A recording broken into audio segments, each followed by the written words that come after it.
presented by Arvind दीवाना। कहीं कब आए चली है क्या कब आएगा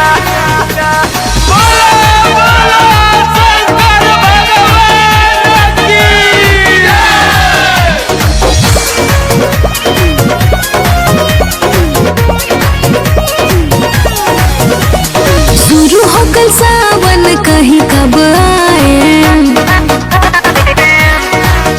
हर जाए के बचल ढारे बीतल जाता टाइम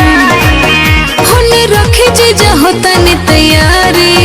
होने रखे जीजा होता नहीं तैयारी। सोना देखी हमनी के जली है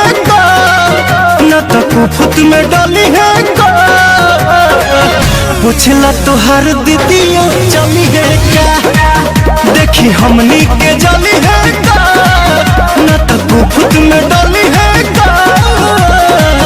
पूछला तुहार दीदिया चली है क्या।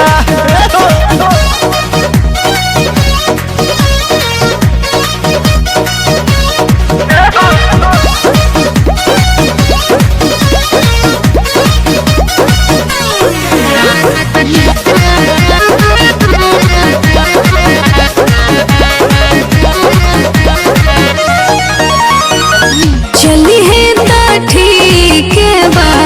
खर्चा और बढ़ी दू को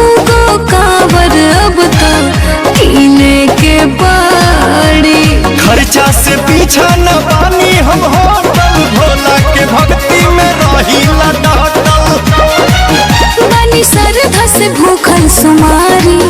बनी श्रद्धा से भूखल सुमारी। देखी हमनी के जली है का न तो कुफुत में डली है का पूछला तुहार दीदिया चली है क्या देखी हमनी के जली है का न तो कुफुत में डली है का पूछला तुहार दीदिया चली है क्या।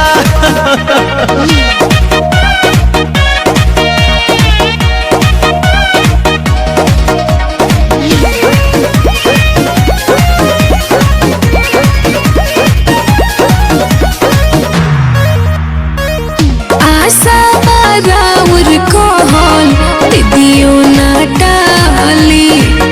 देहतानी फोन ली बात रोए काली रूसल बाड़ी हमसे तू ही मनावा गईनी गाड़ी लेके रेडी करावा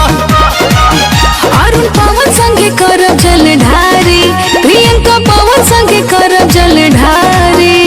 हर हर महादेव। देखी हमनी के जली है का न तो कुफुत में डली है का पूछला तुहार दीदिया चली है का देखी हमनी के जली है का न तो कुफुत में डली